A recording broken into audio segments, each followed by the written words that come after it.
social science. You are about to see a dramatization of an historic debate at the United States. Were still colonies, largely under the control of European powers. 1/3 of the population of the world lived in these areas. But since 1945, 20 nations have gained their independence. 650 million people in less than 15 years have risen up to win their freedom from colonial rule. This is a revolution of unprecedented size and scope. The story of these years has been the story of a colonial people rising up after centuries of foreign rule to demand freedom. And it is the story of a great debate about colonialism. On the one side, the newly independent nations of the Middle East and Asia, and on the other side, the colonial powers of the Western world. At the United Nations in September 1955, just such a debate took place. The subject, Algeria. Speaking for the anti-colonial bloc was Iraq. The days of enslaving other peoples are gone. Humanity today must stand on the principles of justice, freedom, and equality. And Saudi Arabia. French policy had its origin in the colonial activities of the 18th century, with all of their crudities. And the Algerian people are within their rights when they demand independence from France. On behalf of the colonial powers, Belgium. I am ready to admit, indeed I do admit, that there are many things to be changed. But in saying that, may I not also ask you to recognize that we are already on the right road and that enormous progress has been made in freeing colonial people from what may be called the colonialism of the 19th century? For the anti-colonial bloc, India. The United Nations adopted the ideals of the French Constitution, the conception of human rights which the French had accepted over 150 years ago. Therefore, to argue that we must not come here and talk about the human rights for Algeria is the wrong thing. Finally, of course, France. For over 100 years, Algeria has been united to France. Any Algerian, whether Muslim or Christian, is a French citizen. How and with what right can anyone come here today and question something that has been a fact of national and international life for more than a century? The scene is the United Nations, September 1955. The occasion, an historic debate on Algeria. A debate which reflects profound conflict within the non-communist world, what to do about colonialism. Now, the debate between the colonial powers and the anti-colonial bloc usually turns on two basic questions. The first of these is human rights. Here is what the UN Charter has to say in part about human rights. We reaffirm our faith in fundamental human rights, in social progress and better standards of life based on the principle of equal rights and self-determination of peoples. Now, neither side in the dispute over colonialism disagrees with these principles, but how they are to be put into practice in specific cases, well, this is an entirely different matter. In our case study, the Algerian debate of 1955, a great deal of attention was paid to the question of human rights for the Algerian people. What, in fact, is the ultimate objective of this debate? Is it freedom for the Muslim peoples of Algeria? In that case, I ask, are they not already free? Do they not already enjoy the universal right to vote? Are they not already represented in local assemblies, the Algerian Assembly, and all the national assemblies? The French say, of course we believe in freedom, but the Algerians are already free. Let us face facts. The French discriminate in Algeria against the non-European Muslim population by denying them equal opportunity for education and equal political rights. In the Algerian Assembly, 900,000 French Europeans have an equal number of seats with 9 million Muslims. Thus, 1 European equals 10 Muslims in Algeria. From generalities to specifics, and a rather embarrassing subject for the French. Of course, the identical thing holds true in the National Assembly in Paris. Algeria is allowed 30 deputies to the lower chamber of the French Parliament. 15 deputies represent some 900,000 French residents in Algeria. The other 15 deputies represent 9 million Algerian Muslims. I have frequently in the past, as well as today, listened to delegates discussing the features of French electoral law and telling us that it ought to be overhauled. But they made the mistake of awakening my curiosity, and I went to the trouble of looking up electoral law in their own countries. I will not conceal from you my surprise at finding that in countries of many of the speakers that preceded me here, there was no electoral law at all. The tables are turning. Good electoral laws, it seems, are everyone's business. It is true that we don't have good electoral law. We recognize our backwardness. But the fact is that we are free to develop ourselves.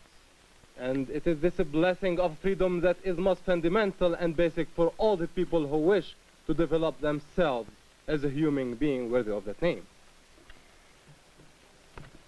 The Belgian delegate has just described how certain states who ignored the very existence of the right to vote and the elementary rules of justice had the temerity to attack France.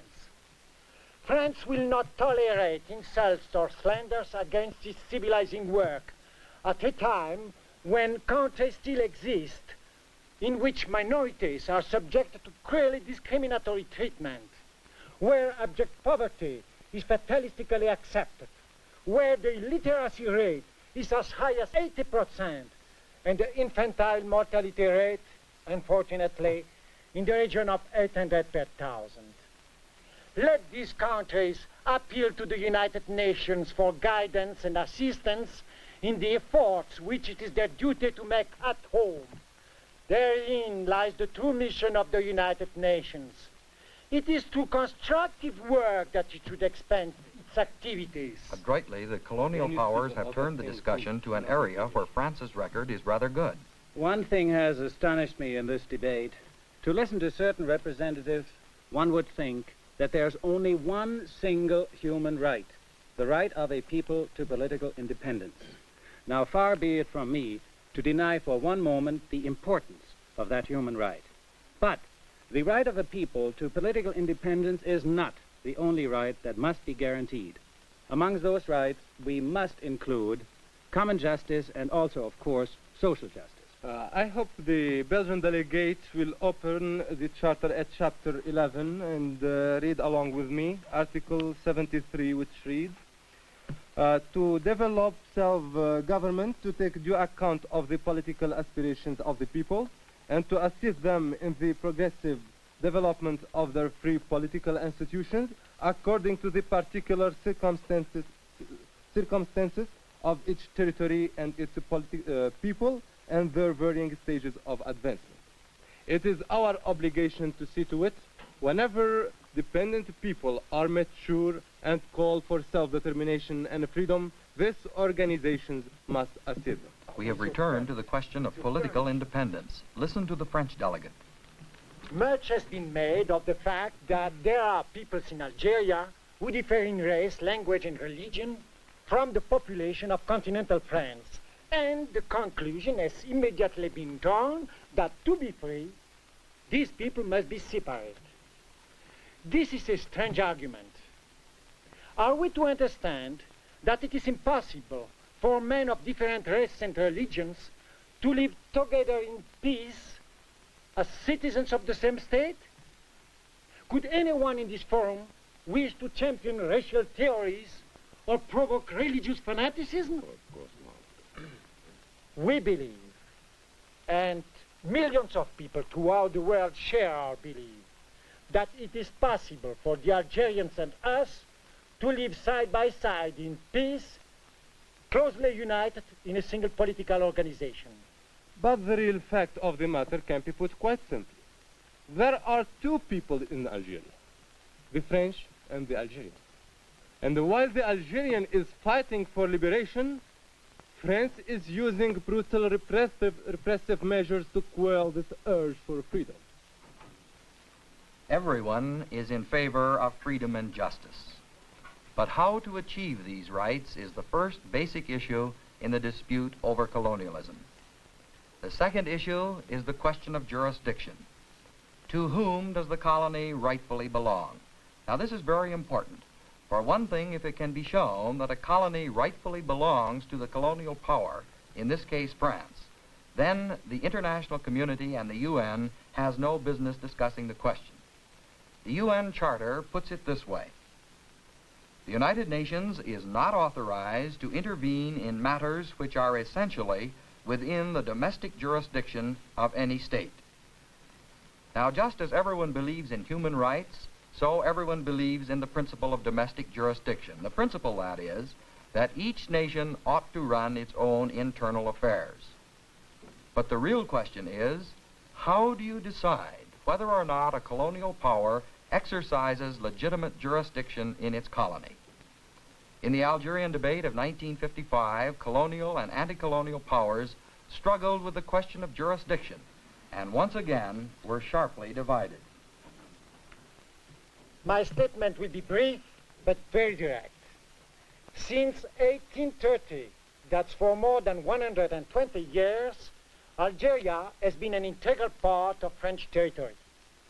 Every international treaty that we have passed, including the United Nations Charter, applies to Algeria as French territory, and no one has ever thought of disputing that fact. In Algeria, I remind you, live 1 million European and 9 million Muslims. It is strange in the age of freedom and equality, we are told that Algeria belongs to France. Algeria, where 9/10 of the population are not French at all. I do not say that Algeria belongs to France. I say that Algeria is France. For over 100 years, Algeria has been united to France on an equal footing with the Ile-de-France, Brittany or Auvergne, such that any Algerian, whether Muslim or Christian, is a French citizen. The French appeal to history and French law, but these are not the only criteria. The attitude which the French appear to take is that since Algeria is a part of France, an Algerian is a Frenchman. We lived in India for many centuries as a dependency. We were called at one time British subjects. That was bad enough. But nobody dared to call us Englishmen or told us that we should call ourselves Englishmen. So to an Algerian, or to anybody who is not French, to be called a Frenchman is not a great honor, in our humble opinion. What are the opponents of France doing? They're discussing the scope, validity, the wisdom of a number of French laws. And what laws are these? Some of the laws in question are over a century old. What you are actually doing is discussing a whole group of French constitutional laws. The French Constitution of 1875 and that of 1948 govern the relations between France and Algeria. But there is something new. There are no Muslim peoples in Algeria. There is no Algerian nation in that part of the world. The inhabitants of Algeria are French. They are not Algeria. And with this simple affirmation, an attempt is made to erase a whole chapter in the history of the brilliant Muslim civilization. And we in the United Nations must accept with blind religious faith what the Constitution of the French Republic says. An attempt is being made to hoodwink this assembly over a century of military and political occupation of Algerian territory. And the subjection of a whole people to a foreign yoke do not, in our opinion, constitute an irrevocable title of ownership and dominion. The Saudi Arabian delegate argues that Algeria was conquered and therefore the United Nations has the right to intervene in Algerian affairs. But Flanders, Burgundy, Aquitaine and Roussillon, French provinces whose French character no one dreams of disputing, were also conquered. If we were to assume a right to question all frontiers resulting from wars, there would no longer be any security for any state possessing such frontiers. Suppose the United States of America had adopted a law in its Congress claiming that the Philippines were part of the United States. And later, the noble people of the Philippines rose and asked for their independence and freedom. Could anyone say that the Philippines was part of the United States? And therefore, one was not entitled to deal with the issues because it involved the internal jurisdiction of the United States, but this is an exact simile. If the Assembly decides to discuss the French problem of Algeria, there would be nothing in the future to stop each of us from exercising the right to intervene in the domestic affairs of any of us. That would be the end of security for many and independence for the weakest. In my country's opinion, the decision that will be taken by the Assembly will be far more serious for the United Nations than for France. The future of this organization will be at stake. So everyone agrees there must be no interference in the domestic affairs of any state. But how do you decide what are domestic affairs?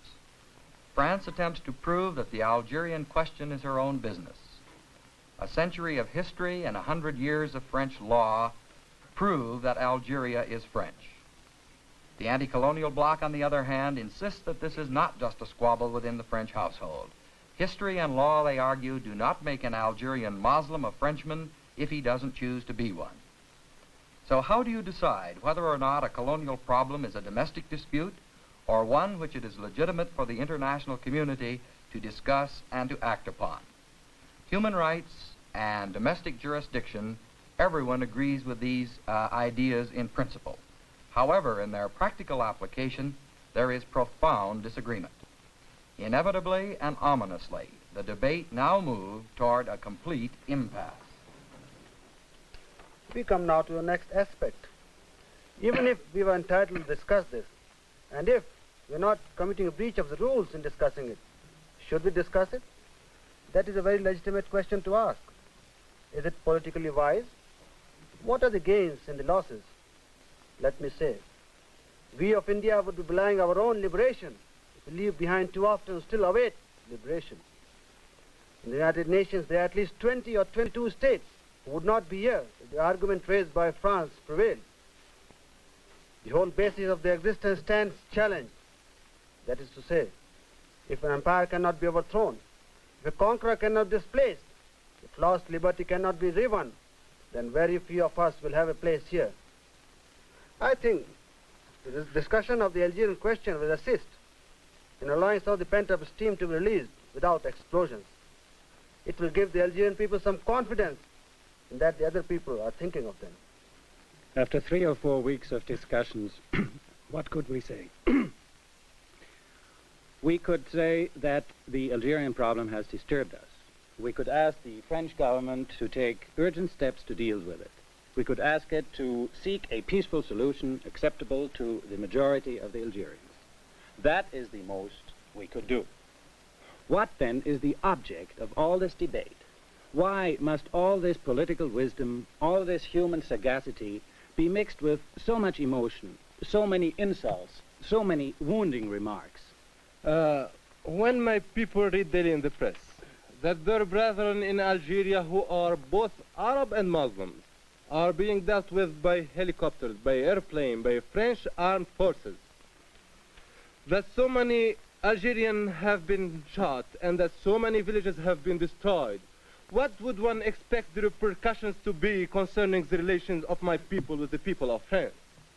I know that as a speaker I am given to polemics, and I must sometimes make a great effort to restrain myself.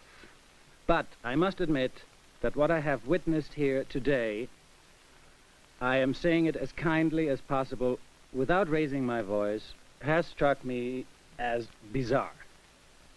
Some representatives and delegates are really, I'm looking for the most parliamentary and least offensive term, very imprudent. To my opinion, international life can only be based on 2 great virtues. The virtue, the spirit of moderation, and the spirit of understanding.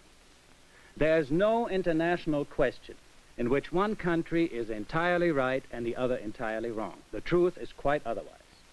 The first virtue of a politician who aspires to international politics is to try to understand. The second is moderation. There is nothing gained in international affairs by rushing headlong into extreme and exaggerated solutions. A true international policy is, I'm not ashamed to proclaim it, an international policy based on compromise. What then is to be done? The answer is simple. We must trust France. Now, does France deserve our trust? I was shocked indeed to hear it implied here that France is imperialistic, colonist, bloodthirsty, and cruel.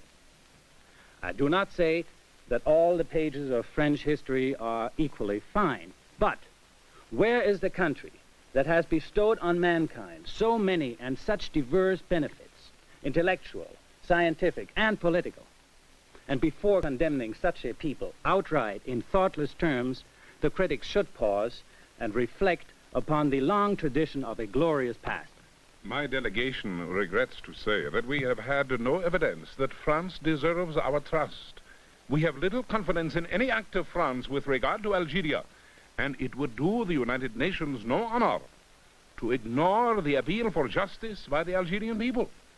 It would be perilous to place their fate at the mercy of France's ruthless forces. Oh, very well. Let us suppose that the argument opposed to mine prevails. What is the very least that France could do? It is what all of us would do if we were in France's position. It would be not to submit to the strange verdict of this assembly, but rather to say, continue the procedures you have started, but without me.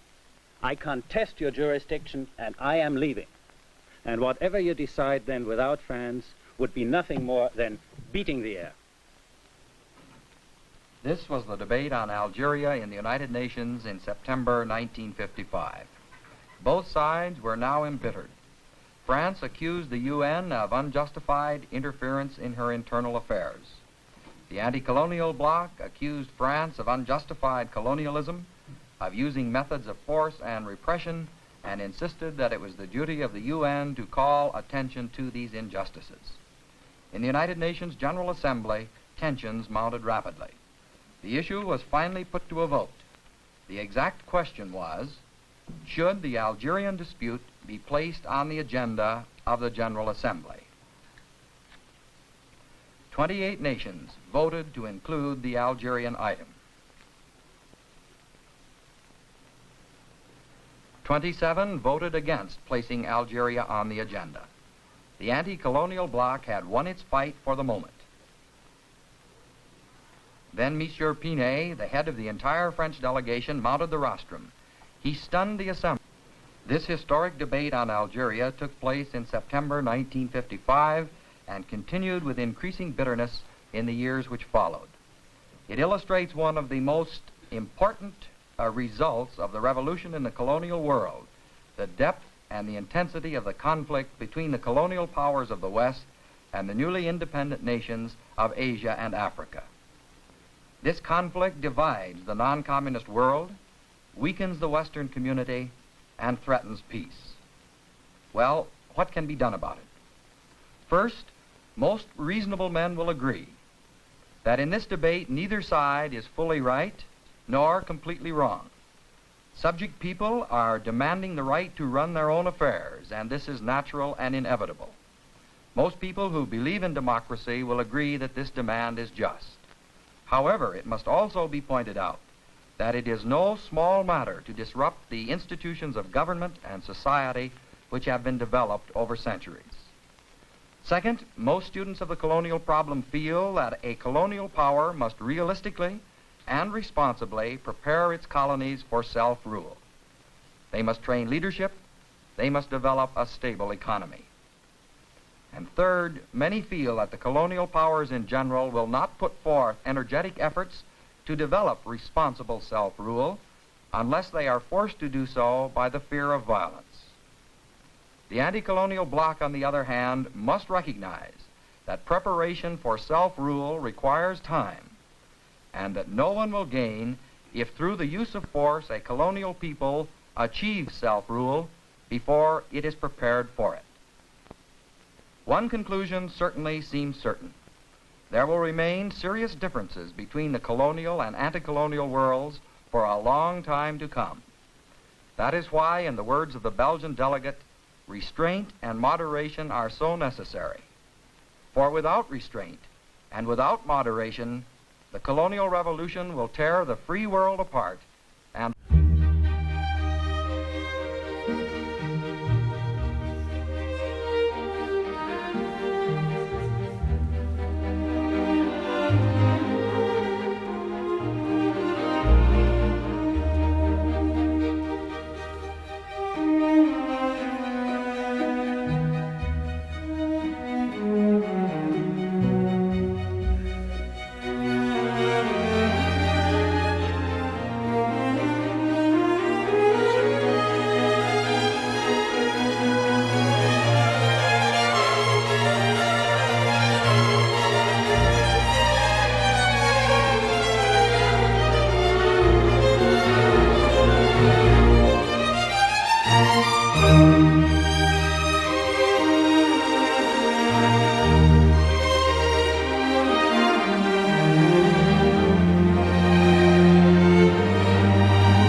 This is National Educational Television.